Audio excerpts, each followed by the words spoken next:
Bonjour à toutes et à tous. Aujourd'hui, on va plonger au cœur d'une histoire sombre, celle d'une guerre de la drogue qui a littéralement transformé une ville en champ de bataille. C'est l'histoire de l'ascension et de la chute brutale du cartel de Juarez, vue de l'intérieur. Allez, on commence tout de suite sur le terrain.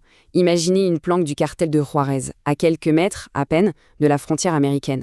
C'est là qu'on va voir comment la machine implacable du trafic de drogue fonctionne au quotidien. Lui, c'est Marco. Il a 25 ans et c'est un trafiquant. Sa mission du jour, faire passer pour 150 000 $ de cocaïne à El Paso, au Texas. Et là, tout est chorégraphié à la seconde près. Ça commence par un appel codé, puis il charge la voiture et il attend. Il attend le signal pour traverser. Chaque seconde est cruciale. Et ce qui est fou, c'est que toute cette mécanique, elle ne tient que grâce à une seule chose, la corruption. 5 000 $. C'est ce qu'un seul agent frontalier peut toucher chaque semaine. Pour cette somme, il suffit juste de regarder ailleurs au bon moment. Et voilà, la marchandise passe. C'est aussi simple et terrible que ça. D'accord, mais comment ce système est-il devenu aussi énorme, aussi puissant? Pour le comprendre, il faut prendre du recul. On va dézoomer de cette simple livraison pour regarder l'empire qui a perfectionné cette méthode. Cet empire, il n'est pas né de rien, non. Il a été bâti par un seul homme. Un homme avec une vision qui a complètement révolutionné le trafic de drogue. Amado Carrillo Fuentes. Il ne se voyait pas comme un simple trafiquant. C'était un véritable entrepreneur du crime. Il a géré son cartel comme une multinationale, générant jusqu'à 300 millions de $ par semaine. Oui, par semaine. Il a industrialisé la logistique à une échelle qu'on n'avait jamais vue avant. Quand on regarde cette chronologie, on voit une ascension fulgurante. Après la chute du fondateur en 85, les frères Carrillo prennent le relais et bâtissent cet empire. Mais regardez bien, 1997. Un événement va tout changer. La mort mystérieuse d'Amado. C'est le début de la fin. Et ça va mener à une guerre totale en 2004. Après la mort d'Amado, c'est son frère, Vicente, qui a repris les rênes. Et là, le style est radicalement différent. Amado était un stratège, il cultivait les alliances en secret. Vicente, lui, était impulsif, viscéral. Il imposait son autorité par la peur. Il a créé, sans le savoir, les conditions parfaites pour un conflit dévastateur. Et ce changement de leadership, combiné à la montée en puissance d'un cartel rival, va mettre le feu aux poudres. C'est le début d'une guerre qui va transformer Ciudad Juárez en la capitale mondiale du meurtre. L'étincelle, ce n'est pas une question de territoire, non, c'est une vendetta personnelle. L'histoire raconte que Rodolfo, le frère cadet de Vicente, aurait refusé de serrer la main d'El Chapo. Dans ce monde, un manque de respect, ça se paie avec le sang. Et à partir de là, le conflit devient une guerre totale.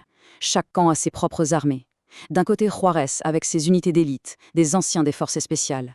De l'autre, Sinaloa, avec ses tueurs à gages, et surtout, sa capacité à infiltrer les forces de police elles-mêmes. La ville devient un échiquier mortel. La brutalité était juste inimaginable. Des ordres comme celui-ci étaient monnaie courante. On enlève les membres de la famille des rivaux pour obtenir des informations. Les innocents, les civils, sont devenus des pions, des dommages collatéraux dans cette guerre sanglante. Le bilan, il donne le vertige. Au plus fort de la guerre, plus de 8000 personnes ont été assassinées. 8000. Rien qu'à Juárez. La ville n'était plus une ville, c'était un champ de bataille à ciel ouvert. Mais derrière ces chiffres, qui sont déjà effarants, il y a les histoires. Les histoires des civils pris au piège. C'est la population qui a payé le prix le plus lourd, et de loin. Parce que le chaos de la guerre des cartels, il a servi de couverture à une autre horreur. Une horreur plus ancienne qui hantait déjà à Juárez. Le meurtre systématique des femmes. C'est une tragédie qui a commencé bien avant la guerre en fait. Depuis 1993, plus de 2500 femmes et jeunes filles ont été tuées ou ont disparu. Souvent, c'était des ouvrières modestes, des proies faciles, tuées dans une impunité quasi totale. Et le chaos de la guerre n'a fait qu'accélérer cette horreur. Et pendant que ces meurtres continuaient, la guerre des cartels a provoqué une autre crise humanitaire. Plus de 3000 familles ont dû fuir leurs maisons, tout abandonnées. Des villages entiers se sont vidés, sont devenus des villes fantômes, dont les maisons abandonnées servaient de planque aux criminels. Le pire, c'est que face à ça, il y avait la corruption, l'indifférence des autorités. Ça a forcé les familles, surtout les mères, à devenir leurs propres enquêtrices, leurs propres militantes. Souvent en péril de leur vie, comme Marisel Escobedo, abattue en public, devant le palais du gouverneur, alors qu'elle demandait justice pour sa fille. Finalement, la guerre s'est terminée. Ou plutôt, elle s'est calmée.